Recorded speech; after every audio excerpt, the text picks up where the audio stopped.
Every time our athletes walk into this weight room, they're going to be pushed to the max. Let's go! Let's go! The barbell hasn't changed in over 100 years. I can take a 25-pound plate, and we'll go out on the turf, and I'll have you hating life. We talk about straining your gut, pushing past that comfort level. I want a lot of energy.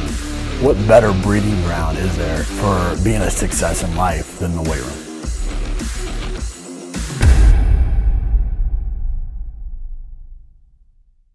Hey guys, welcome back to Iron Game Chalk Talk. I'm your host, Ron McKeefery, and this is episode number 204. I want to thank everybody for listening each week. Appreciate those of you that help share the podcast through your social media or by leaving a rating and review on iTunes. Doing this helps me help as many coaches as possible. I also want to thank our sponsors and specifically Train Heroic for bringing you this episode each week for free. Only partner with companies that I believe in and really appreciate Train Heroic for supporting us. And if you would reach out to them, let them know how much you appreciate them as well, either at the next conference or through social media, I'd appreciate that. This week, super excited to be joined by PJ Nestler. PJ is a human performance specialist where he works primarily with UFC fighters and has worked with NFL, NHL, MLB athletes, most of the gladiator sports, and has been at various different places working with top 10 fighters all around the world. PJ, I really appreciate you coming on the show, man. Thank you very much for having me. I appreciate it. I'm excited to be here. PJ, if you would, let's go back now. What got you into strength and conditioning? I'm really looking for the story behind it. What was that moment that you decided to be a strength coach? Sure. I got into strength and conditioning. I started getting into fitness back in middle school and started working out by myself with some friends and saw those changes in my body really quickly. I was a skinny kid growing up, started putting on some muscle, doing real bodybuilding style workouts for most of my youth. But I saw how it could change my body and fell in love with it, and to the point where I was getting grounded from my gym membership when I got in trouble rather than anything else. And was playing football, playing lacrosse, but really doing a lot of bodybuilding style workouts because I didn't have anybody guiding me through a real strength and conditioning program. And then it wasn't until I got to college, and I actually went to college thinking I wanted to do something with fitness, but only really saw personal training as the route and didn't really want to do that. So went into college for business, hated it, struggled through it, failed my math classes and just was really struggling. And I transferred schools to the University of Rhode Island and I tried out for the football team and got to take part in all the off-season workouts during the spring. And that's when I got to work with a legitimate strength and conditioning coach and really I saw my athleticism go through the roof and really got to see everything change. And I saw that there was a career path there. So from then on, I switched my major over to kinesiology, and it's pretty much been strength and conditioning ever since. Yeah, that's awesome. What you mentioned Rhode Island in there. I know you went on to coach at Rhode Island as well, and then you've coached at Velocity and Pro Sport and Parisi and some other different places. Out of those experiences, what experience was most impactful on you as a coach? What kind of really helped define you and your coaching style? I think University of Rhode Island really impacted me initially because I got thrown into the mix very quickly. Our director took a leave of absence, and myself and the other assistant strength coach ended up running an entire Division I program by ourselves, which was, I had a year of experience in the field at that time.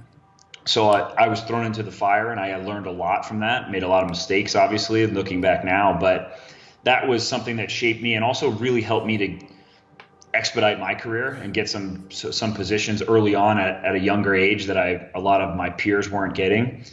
But then I think since then, my experience at Velocity was very similar. I didn't have a mentor. I didn't have a director. So I became the performance director, and I didn't have a lot of systems or anything in place. So I was just forced to create it all. And that's what I've been doing for the past 5-6 years, is really just creating methodologies and systems and things to help interns and coaches to follow. And that's now how it's shaped my business and has come from that. So my experience in creating all those systems and putting my methodologies into practice has all come from being forced to do that and not really having people guide me along the path. So that, and then some of the bosses that I had along the way really shaped me. And I won't say what locations, but shaped me in a negative way that I had people who really mistreated me and didn't know how to motivate their employees and just were really, really tough to work for. And that really showed me. I was a young coach who was always really curious and looking for some guidance and didn't get that. And it really showed me, it shaped the way I am as a boss now.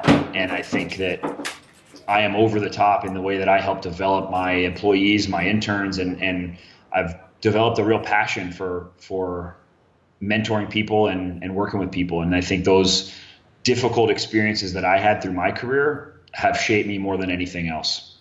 Yeah, I agree with that. Obviously, when you first get into the profession, you think that, coaching the athletes is the most important thing. And, you're going to have an impact on them and it's going to lead to all this greatness. And it often does, but, I think the quote says something like, if a coach touches more people in one day than most people do in their entire life. And if you can have that kind of impact on a coach, I agree with you. That's almost as more fruitful or more exhilarating as a coach than anything else that you can do, and to have that kind of reach. So I agree with you 100%. Right. You mentioned a bunch of different mistakes there that you've made along the way. What's maybe the biggest mistake that you made and how you learned from it? Biggest mistake I've made. I think one of the biggest mistakes I've made throughout my career is not taking a step back and accepting where I'm at and appreciating where I'm at.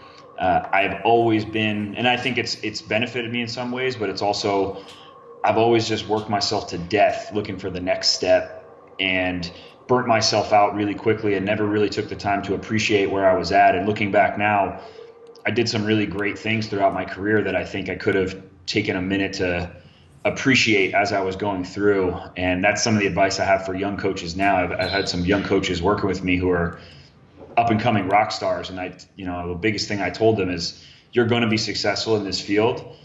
Just enjoy the journey a little bit more than I did.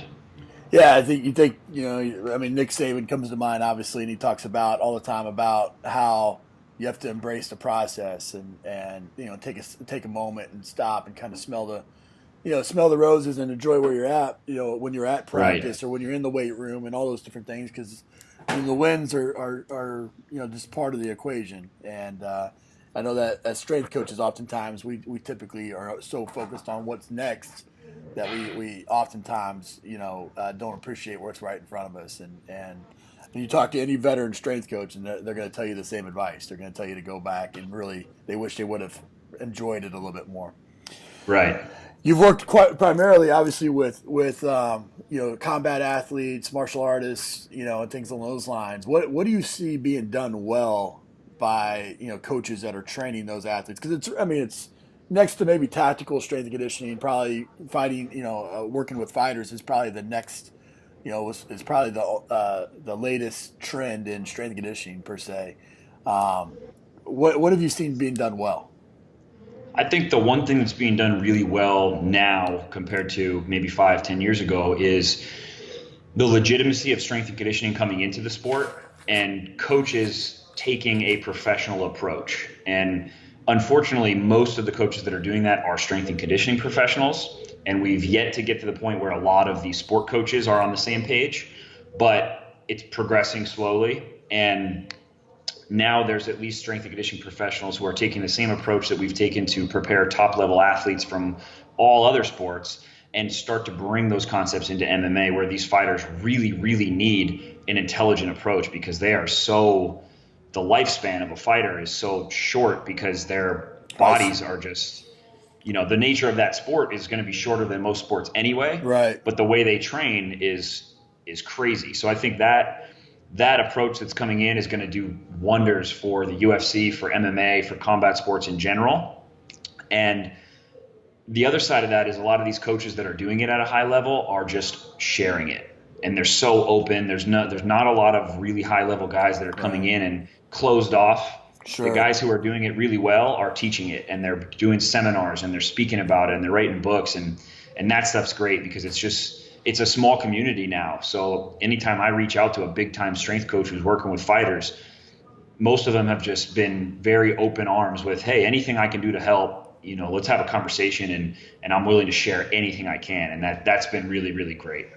Yeah, I think that's the great thing about that sport in general, mixed martial artists anyways, where you're doing lots of different disciplines, is this quest for knowledge. I mean, you go to the jiu-jitsu guy for jiu-jitsu, you go to the striking guy for striking, you go to the strength coach for strength and conditioning, and it's kind of this, wherever the expert is, you kind of go and you seek that person out and you learn from them, and you build upon that in experiences. And I think they'll probably take the similar approach in strength and conditioning as well. You mentioned the communication with the different coaches, trying to keep that as a pain point per se, but what's maybe something that you're looking at, maybe a misconception as to a type of training that fighters are typically done that maybe isn't with your experience, maybe isn't the best way to be training as a fighter? I mean, the biggest misconception in that sport is just following what guys did before, because most of the fighters who've reached the pinnacle of the sport have gotten there in spite of their training, not because of it. Mm-hmm. So what happens is a lot of people look at these guys who've reached the highest level and say, well, this is what that guy did. I'm going to try to do that. I'm going to try to mimic it. And number one, not to call people out, but there was a lot of drug use, steroid use in this sport before WADA came in and started testing. Right. So what guys were doing 5 years ago, you can't handle anymore. And right. We're seeing a lot of these guys try to mimic what the guys were doing 5 years ago, and their bodies are destroyed and they're breaking down because they don't have the drugs to allow them to recover. And then the flip side of that is the sport is so new. There's not a lot of science that shows do this and it improves your performance in the sport. So it's a lot of guys like us who are taking the science from other sports and trying to apply it. Right. But then because it allows room for ambiguity. Yeah. And so there's a lot of fight coaches that are just, well, we're going to do this, we do this, and guys will still have success. So it's, there's a huge overtraining.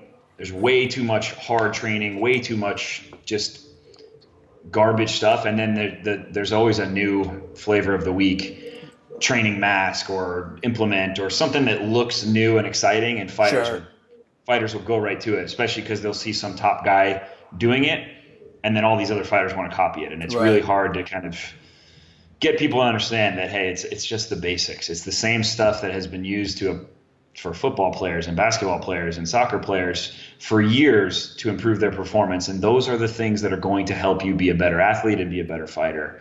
And, all these other gimmicks and tricks are just the new flavor of the week. So, right. I think that population probably more than any other is looking for the edge. I mean, football players and baseball players, they look for an edge as well. But when you talk about, it's you versus me, in the ring, fist, that you're always looking for a mental edge, a physical edge, whatever it may be, and that's got to be a constant challenge. I would agree with that. You talked earlier about having a business degree. You went coaching in university, and then you decided to get out on your own and work in the performance sector, and now you're completely out on your own. What advice would you have for a young strength coach just getting in the field that wants to work with fighters on a high level like you are? How do they go about creating a business around that's sustainable? Because, let's face it, there's only a small population of the fighters that are making money.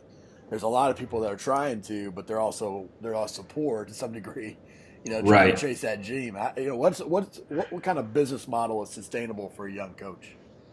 That's still a really tough thing to figure out, but the way I did it and had some success with it was, number one, coaching first. Because if you're just saying, I'm going to just coach fighters, the reason I am able to coach the fighters at the level I am now is because of all the other athletes I coached beforehand. Right. So I learned a lot about coaching and everything that I can now apply to fighters.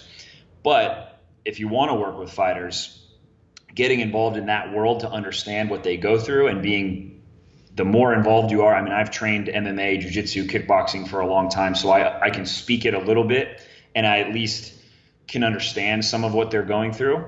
And then the way from a business side, the way I do it is I do a lot of things in a group setting. So because fighters can't afford the same private training type rates that, besides the highest level guys, they can't afford $100, $150 a session 2 or 3 days a week, especially with they're paying 17 other coaches. Right. So to keep it affordable, to build some experience working with fighters, you can make it a little bit more affordable for them by creating a little bit of a group setting. And that's what I did early on. I had two groups of jiu-jitsu athletes that I was able to still make a decent revenue per hour, keeps the cost down for them. So you can start to build your name and credibility, because you're not going to get any of the big top guys to pay you if you haven't worked with other guys. Right. So you got to find a way that they can still afford it, but you can still make some money, and it gives you the experience to work with enough fighters. So that way, when the top guys are coming to you, you've got the experience, because you have to. I thought I could work with the top guys with all the training I had done and the research I had done. And if you look at the programs I was writing for fighters back then, when I was just kind of writing them for fun, I would have crushed these guys if they had come in now. So Sure. you got to go through that world. But that's been the business model I've used, and most of the other guys I've talked to are doing something very similar. In an environment where they are looking for that edge all the time, and they're always looking for the grass. The grass is greener, or this guy might know something that the other guy doesn't. You're amongst. There's not as many high level UFC or mixed martial art strength and conditioning coaches. You're obviously amongst that group. How would you separate yourself? What makes you unique to those guys that do exist, that are doing it at a high level? I think the most unique thing that I try to bring to the table is, number one, being a performance manager. So I try to get out of the realm of, I'm not your strength and conditioning coach. That's only a small portion of what I do. But nobody else, I shouldn't say nobody, but a lot of other coaches in the combat sports world are not taking a systematic long-term development approach to combat sports. Even at the highest levels, most of them don't have the education and experience that we do in how to prepare an athlete for competition. So what I do is I try to apply the concepts from exercise science, from physical preparation, and manage their overall practice load, their training schedule, their nervous system recovery week to week, and plan everything out for them. So that's what I call myself, as really their performance manager. And then I think that goes in hand with that is the professionalism that I try to bring. And I really harp on the professionalism, because it's missing from that sport. That sport is still in the days of the hard-nosed fighter, and a lot of coaches are still the reality of that sport is you show up 20 minutes late to practice and you kind of go through it. And if guys want to make more money and they want to be taken seriously as a professional athlete, they need to take a professional athlete approach. And that's what I bring as a coach. I am a professional. I will treat you as a professional, and therefore I'm going to help you to use that tough guy mentality that helped you get to where you are, but now help you get from the lower levels, I'm just going to fight anybody at any point, and take a systematic long-term development approach like a professional athlete. And I think that really attracts people to my program, because they're not used to that. And a lot of coaches don't have it, and they want to be. I've got guys in the UFC that have never sat down and had anybody ask them about the other practices that they had that day. Right. They just show up and they're going to practice. Right. But as you know, gym rats. Exactly. And they're hoping that there's 8 different coaches who are trying to get them to this point, and we're hoping that at some point we get them there. Yeah, right. So bringing a professional approach and helping them plan that stuff out, I think, is something that when fighters do come into my program, they don't leave, because they really enjoy that. And that's what I try to bring to that. No, that's great. That's great.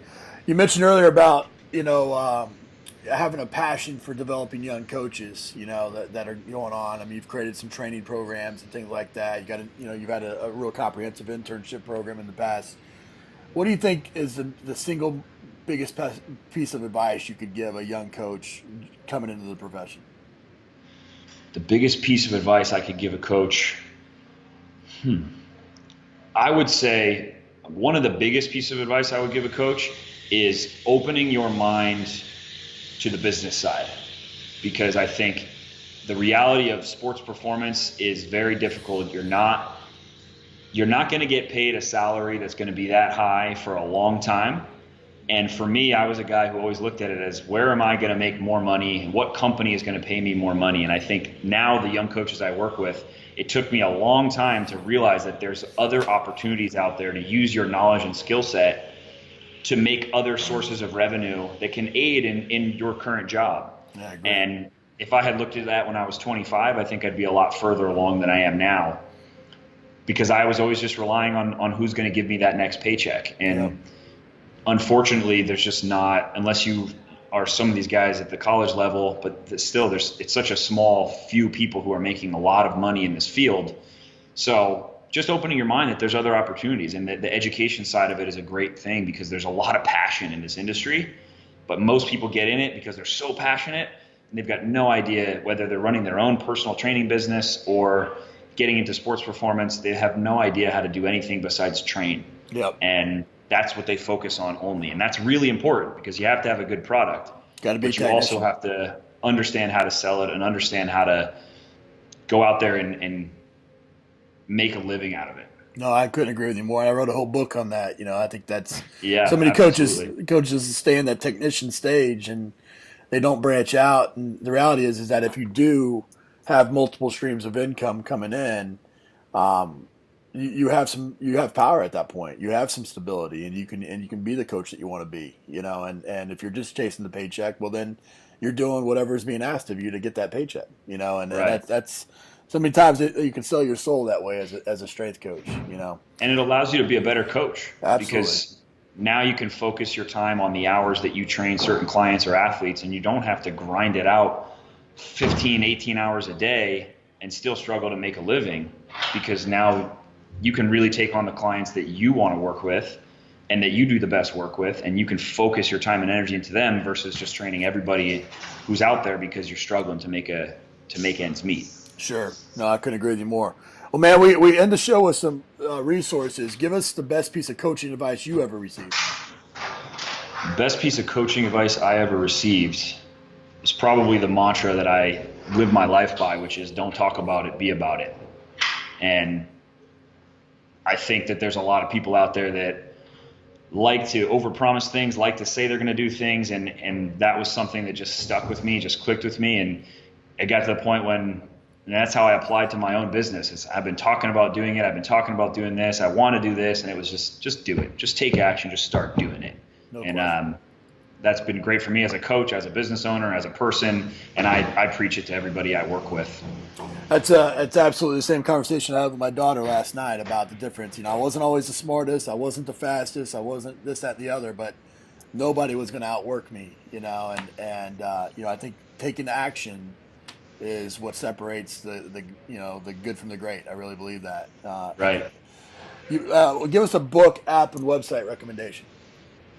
Book, I'm going to give you two. I've got Extreme Ownership is one of my favorite leadership, mindset, business type books. It's an excellent book. And then I'm about halfway through my good friend Brett Bartholomew's book, Conscious Coaching, which I think is another really good one for coaches, because it's another subject that we don't focus on. We focus on the X's and O's of coaching, and we forget about how important the psychology side of it and your influence actually is. And Brett speaks on that all the time.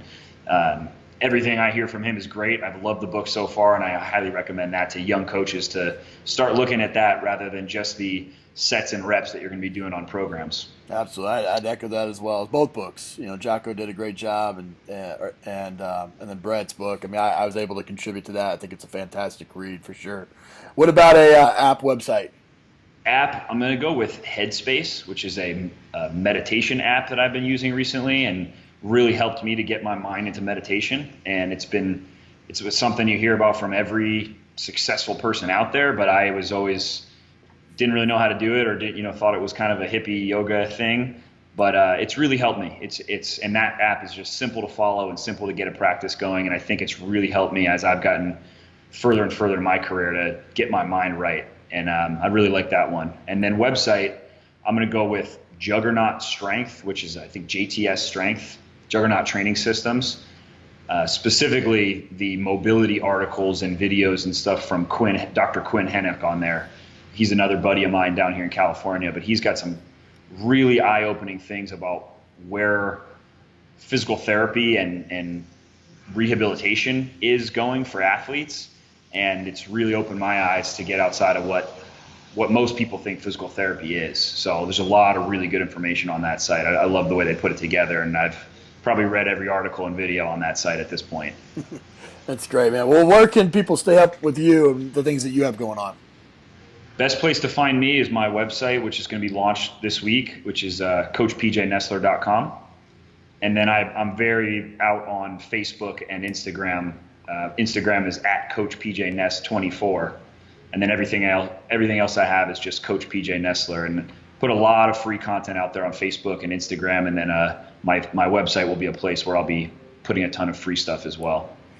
That's great, man. Well, I've really enjoyed this. And again, I think anytime that you're a coach and you give back to the community in any way, and you put out resources, you mentor young coaches, and you share your knowledge, it just speaks volumes about the type of person and character that you have. And obviously you're doing that in spades and doing it in a big way, and having success at a high level, working with the athletes that you do, man. So I really appreciate you coming on the show and sharing with everybody.